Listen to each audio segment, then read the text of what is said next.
जय हिंद एवरीवन।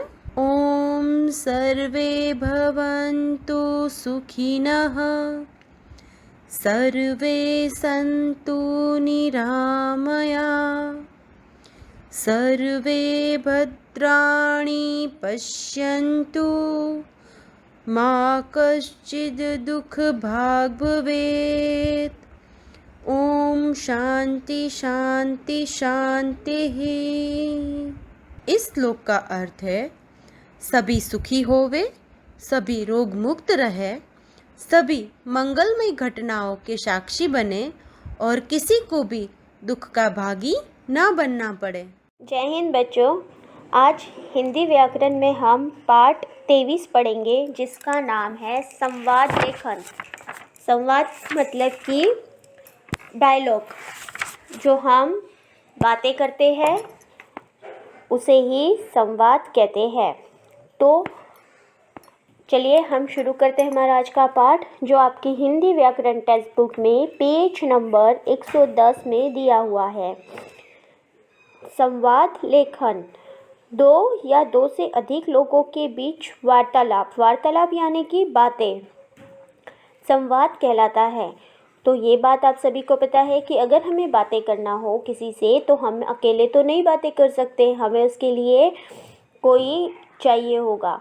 तो बात करने के लिए हमें दो या दो से अधिक लोग चाहिए होते हैं। तो उनके बीच जो हम सब बातें करते हैं उसे ही संवाद वार्तालाप कहते हैं। संवाद को वार्तालाप भी कहते हैं। संवाद या वार्तालाप के लिए कम से कम 2 लोग होते हैं। तो कम से कम कितने लोग चाहिए हमें होते हैं? 2 लोग। ये सब आपको पता है।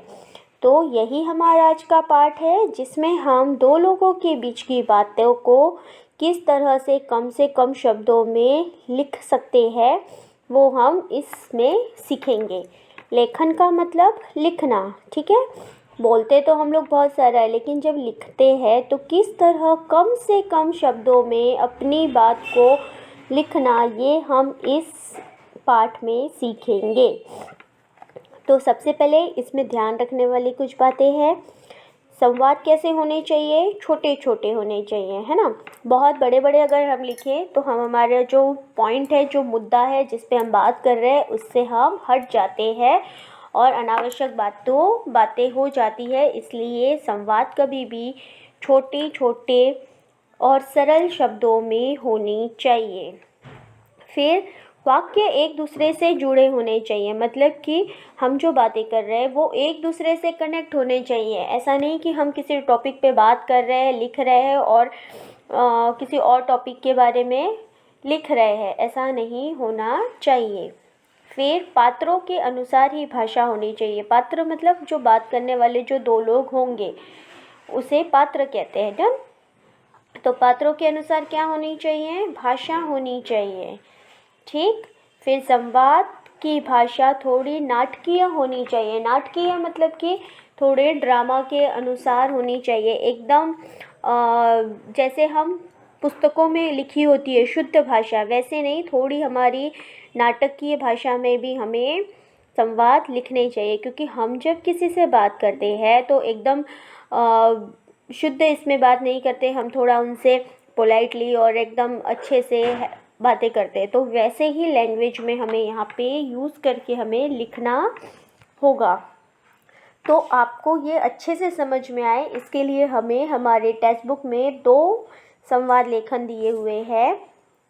पहला है पिता और बेटी के बीच संवाद। पापा और उसकी बेटी, उन दोनों के बीच में क्या क्या बातें हो रही है, ये हमें संवाद में दिखाया गया है। एक और इम्पॉर्टेंट बात ये है कि हम जब संवाद लिखना शुरू करते हैं तो उसका हमें अंत भी करना होता है। ऐसा नहीं कि हम बीच में बातें छोड़ दें और वहाँ पे हमारा संवाद ख़त्म, ऐसा नहीं।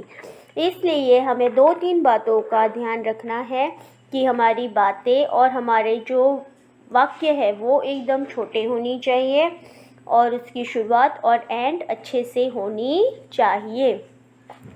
तो चलिए हम देखते हैं पिता और बेटी के बीच में क्या क्या बातें हो रही है।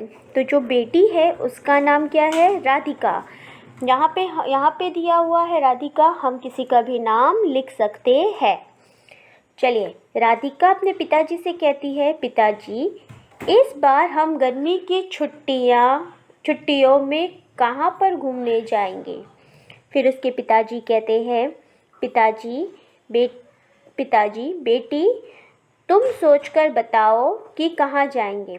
तो बच्चों, यहाँ ध्यान रखने वाली बात है, जिसका नाम लिखा हुआ है उसके आगे उसके संवाद, उसके डायलॉग हमें लिखने होते हैं। ठीक है। फिर राधिका ने बोली कि पिताजी क्या हम नैनीताल जा सकते हैं। पिताजी ने उत्तर दिया, हाँ ज़रूर। अच्छा, तो हम इस साल नैनीताल ही चलते हैं। फिर राधिका ने कहा, नैनीताल में हम नाव में बैठकर घूमेंगे, बहुत मज़ा आएगा पिताजी, और घुड़सवारी भी करेंगे। राधिका, अरे वाह, मैं अभी जाकर अपनी सहेलियों को बताती हूँ। तो बच्चों, आपने देखा यहाँ पर किस तरह बेटी और पिता के बीच की वार्तालाप, संवाद यहाँ दी है, जो एकदम स्पष्ट भाषा में कम शब्दों का प्रयोग करके दिया है। और इसकी शुरुआत कहाँ से हुई थी? एक प्रश्न से हुई थी कि गर्मी की छुट्टी में कहाँ जाना है, और उसका उत्तर और उसकी तैयारियाँ भी हमने यहाँ पे एंड ऐसे किया। तो हमें हर संवाद पे ये महत्वपूर्ण बात ध्यान रखना बहुत ज़रूरी है। अब एक और संवाद हम देखते हैं। दो मित्रों के बीच संवाद, मतलब कि दो फ्रेंड है उनके बीच संवाद बताया गया है। एक बॉय का नाम है अमित और दूसरे का सुबोध। तो चलिए इसे भी हम देखते हैं। अमित, अरे मित्र, तुम इस पेड़ को क्यों कटवा रहे हो?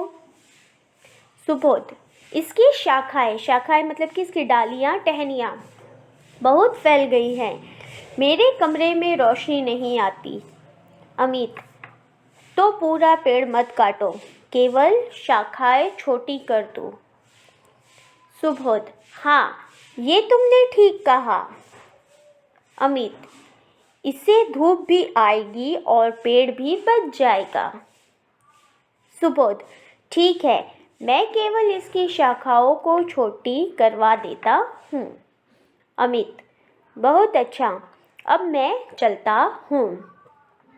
तो ये संवाद भी आप लोग देखिए, यहाँ पे भी एक प्रश्न से हमारा संवाद शुरू हुआ था कि पेड़ क्यों कटवा रहे हैं, और उसका हल भी यहाँ पे हमने एंड बता के किया।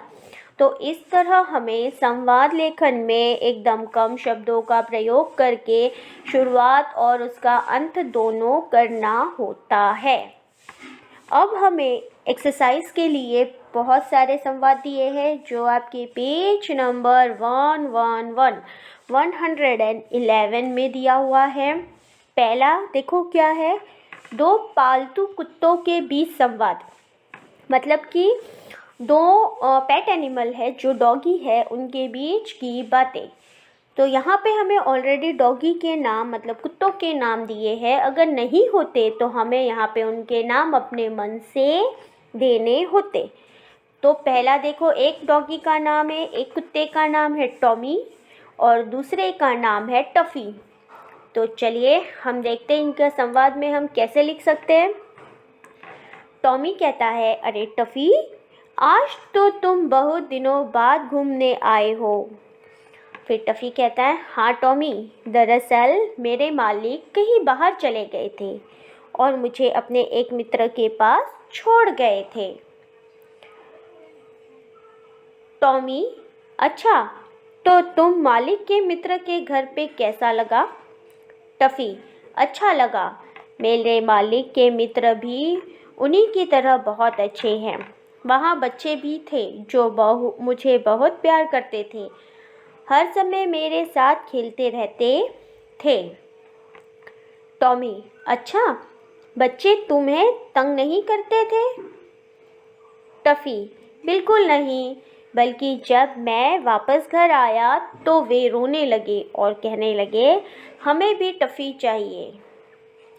टॉमी, टफ़ी, तुम्हारे मालिक की तरह मेरे मालिक भी अच्छे हैं, जब वे कहीं जाते तो मुझे नौकर के पास छोड़ जाते। वे मुझे खाना देते, मुझे प्यार भी करते, पर मेरे साथ खेलते नहीं। टफ़ी, कोई बात नहीं, कम से कम वे हमें प्यार तो करते हैं। चलो अब मैं चलता हूँ, कल फिर से मिलेंगे। मालिक मुझे पार्क में घुमाने लाएंगे तो मिलेंगे। तो देखिए यहाँ पे हमने टफ़ी और टॉमी की वार्तालाप लिखी। टफ़ी और टॉमी का प्रश्न शुरू हुआ था कि वे बहुत दिनों के बाद आए हैं। फिर उसने अपनी पूरी बातें बता के वहाँ पे एंड किया कि अब हम जाते हैं, कल मिलेंगे। तो यहाँ पे हमें वार्तालाप अब आपको समझ में आ गया होगा कि किस तरह से लिखना है, किस तरह से उसकी स्टार्टिंग करनी है और किस तरह से उसका समापन भी करना होता है। हम एक और देख लेते हैं, सब्जी वाले और ग्राहक के बीच संवाद। सब्जी वाला मतलब कि जो सब्जी बेचते हैं वो, और ग्राहक मतलब कि कस्टमर जो सब्जी लेने जाते हैं, इन दोनों के बीच के संवाद। चलिए शुरू करते हैं। सब्जी वाला, साहब सब्जी ले लीजिए, बिल्कुल ताज़ी है। बोलिए क्या दूँ? गाजर, मटर, टमाटर। फिर जो कस्टमर जो सब्जी लेने गया उसे क्या कहते हैं? ग्राहक। ग्राहक कह रहा है सब्जी तो अवश्य लूँगा, पर यह बताओ तुम इतनी महंगी सब्जियां क्यों बेचते हो? सब्जी वाला, साहब मेरी सब्जी की तो बात ही अलग है। खास फार्म से लाता हूँ, जहाँ केवल प्रकृति खाद डाली जाती है। ग्राहक, अच्छा तो तुम्हारी सब्जी में रासायनिक खाद नहीं होती? सब्जी वाला, जी साहब इसलिए महंगी है, इसमें कीटनाशक दवाइयाँ भी नहीं डाली जाती। ग्राहक, अच्छा भाई 2 किलो गाजर तथा 2 किलो टमाटर तोलो। सब्जी वाला, साहब हम ईमानदारी का सौदा करते हैं, एक बार हमारी सब्जी खाओगे तो बार बार हमारे पास आओगे। ग्राहक, अच्छा चलो फिर आऊँगा। तो इस तरह यहाँ पे हमने सब्जी वाले और ग्राहक मतलब कि जो सब्जी लेने आए थे कस्टमर, उन दोनों की बीच की बातें हमने लिखी। तो इस तरह यहाँ पे हमारा संवाद लेखन ख़त्म होता है। अब आप इसको घर पे प्रयास करें लिखने का। मिलते हैं हम अगली कक्षा में, तब तक के लिए धन्यवाद।